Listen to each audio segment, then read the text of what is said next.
Assalamualaikum warahmatullahi wabarakatuh. Kami dari kelompok 3 akan mempresentasikan hasil riset kami yang berjudul Analisis Strategi Pengembangan Komoditas Lahan Kering Kakao. Sebelumnya, saya akan memperkenalkan diri terlebih dahulu. Perkenalkan, nama saya Karina Melaikananda, NIM 99 Angkatan 18, dan dua teman saya yaitu Nina Yunita NIM 69 Angkatan 18, dan Nur Afni Septiana Devi NIM 104 Angkatan 18. Pendahuluan. Komoditas kakao salah satu komoditas penopang perekonomian masyarakat yang telah menyerap banyak tenaga kerja.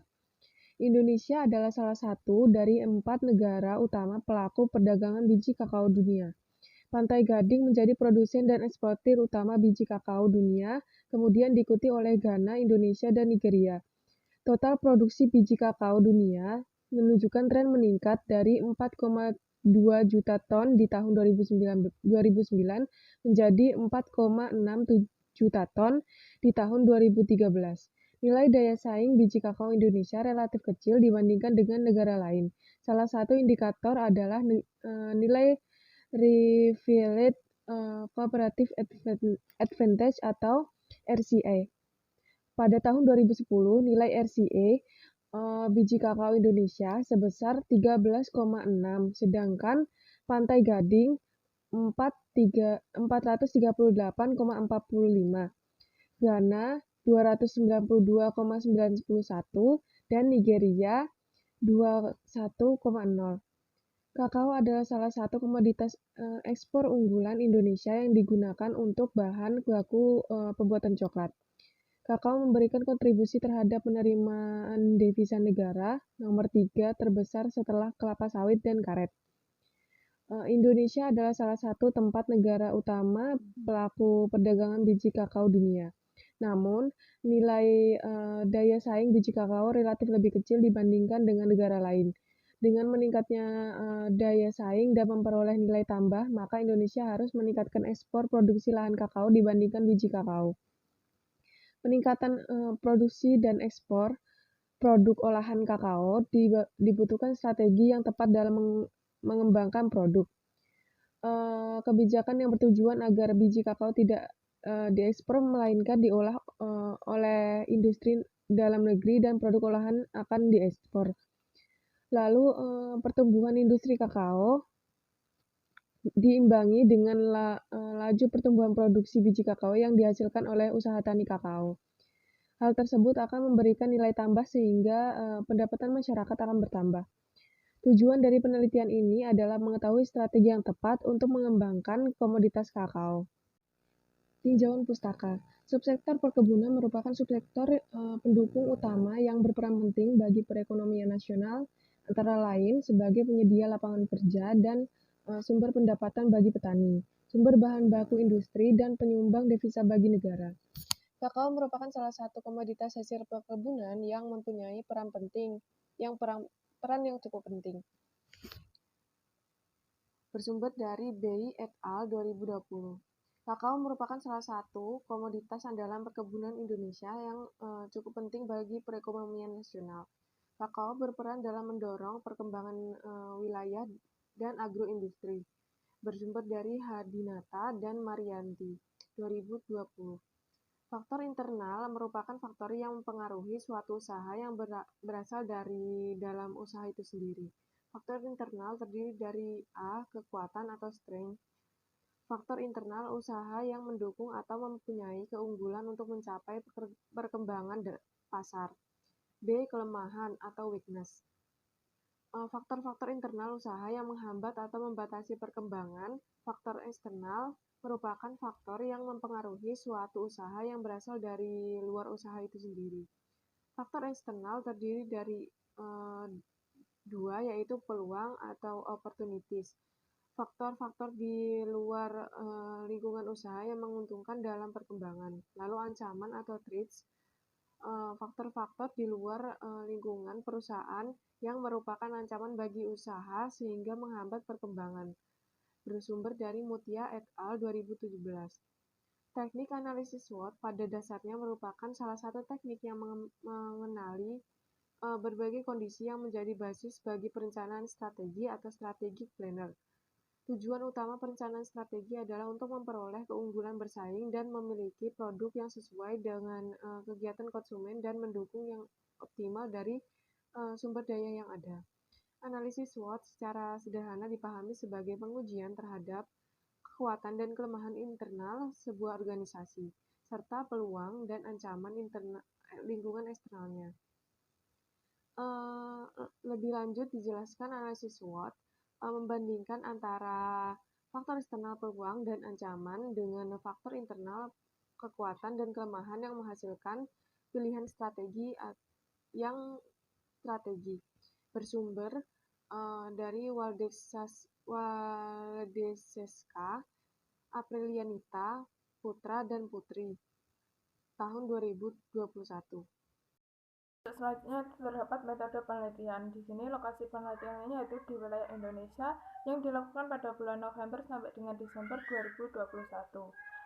Metode yang digunakan yaitu deskriptif kualitatif, di mana sumber data yang diperoleh yaitu data sekunder berupa data yang sudah diolah dan juga studi literatur seperti buku, jurnal, dan penelitian terdahulu. Analisis yang digunakan yaitu analisis SWOT dengan menggunakan Microsoft Excel. Analisis SWOT ini digunakan untuk mengetahui faktor-faktor apa saja yang dapat mempengaruhi perkembangan usaha dari faktor internal maupun eksternal perusahaan.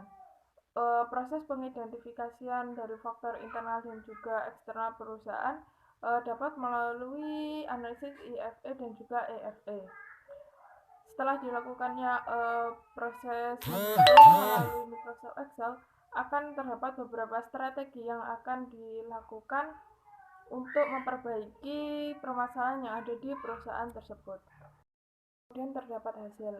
Di sini terdapat analisis faktor internal, di mana untuk mengetahui kondisi kelemahan dan juga kekuatan dari komoditas kakao di Indonesia. Untuk kekuatannya sendiri yaitu terdapat adanya lahan untuk usaha tani kakao, kemudian terdapat penyuluh lahan kering, bibit unggul dan juga berpotensi tumbuh. Kemudian selanjutnya itu terdapat kelemahan di mana terdapat membutuhkan modal yang besar, serangan hama dan juga waktu tumbuh yang lama. Yang selanjutnya itu terdapat analisis faktor eksternal, di mana untuk mengetahui peluang dan juga ancaman dari komoditas kakao di Indonesia.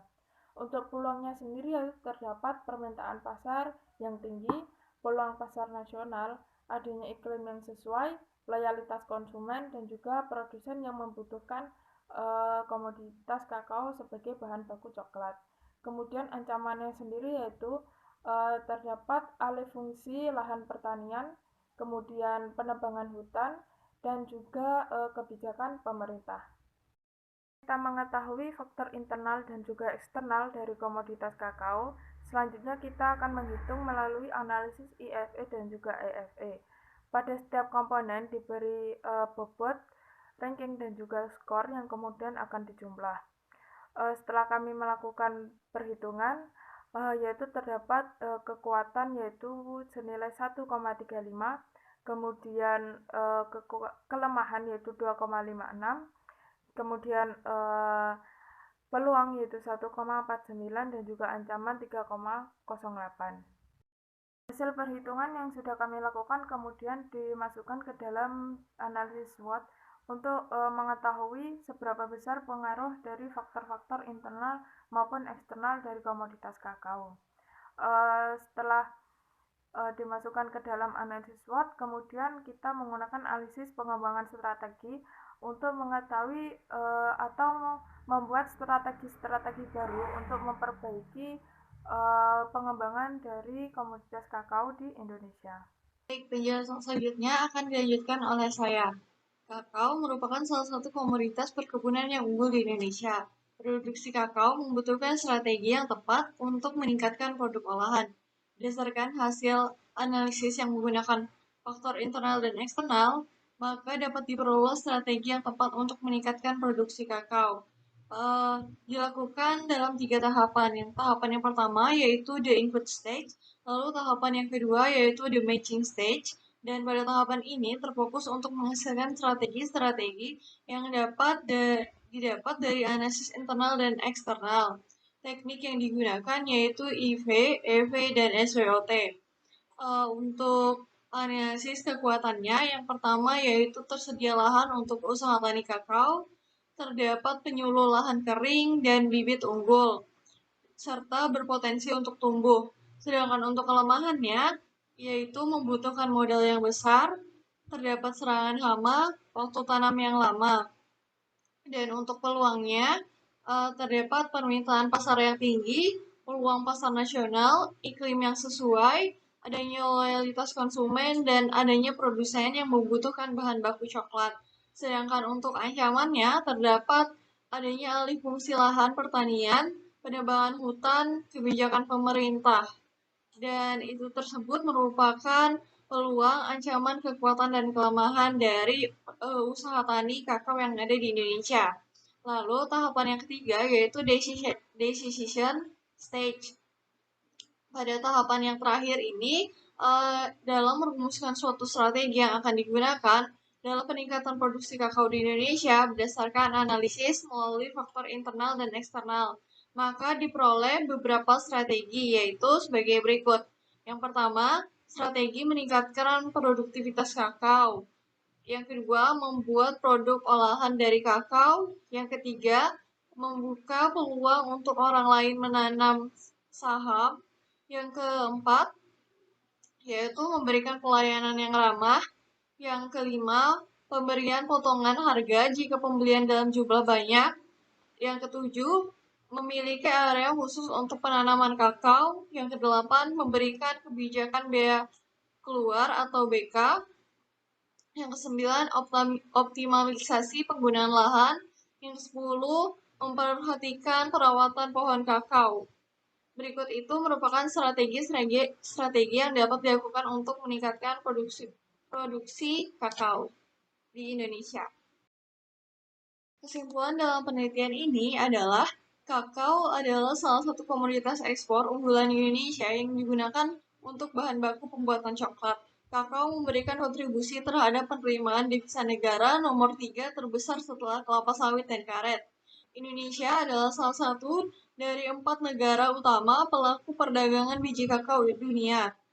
Lalu, kesimpulan yang kedua yaitu faktor-faktor internal terdiri dari kekuatan dan kelemahan. Kekuatan dari komoditas kakao di Indonesia yaitu tersedianya lahan untuk usaha tani kakao, terdapat penyuluh lahan kering, berpotensi untuk tumbuh, dan menggunakan bibit unggul. Sedangkan kelemahannya, yang terbesar dari usaha tani kakao yaitu membutuhkan modal yang besar, serangan hama, waktu tanam yang lama, dan faktor-faktor eksternal terdiri dari peluang dan ancaman. Peluang dari komoditas kakao di Indonesia yaitu permintaan pasar yang tinggi, adanya produsen yang membutuhkan bahan baku coklat, tersedianya infrastruktur, pasar internasional, dan iklim yang sesuai. Sedangkan ancaman terbesar dari usaha tani kakao yaitu adanya alih fungsi lahan pertanian, penebangan hutan, kebijakan pemerintah.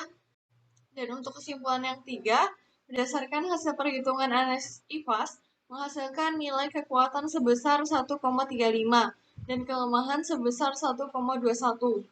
Berdasarkan hasil perhitungan nilai EFAS, menghasilkan nilai peluang sebesar 1,49 dan ancaman sebesar 1,59. Lalu kesimpulan yang keempat yaitu tahapan strategi yang tepat untuk meningkatkan produksi kakao diantaranya tahapan the input stage, the meshing stage, dan decision stage. Sekian presentasi dari kelompok kami. Maaf bila ada salah kata. Billahi taufiq wal hidayah, waridho wal inayah. Wassalamualaikum warahmatullahi wabarakatuh.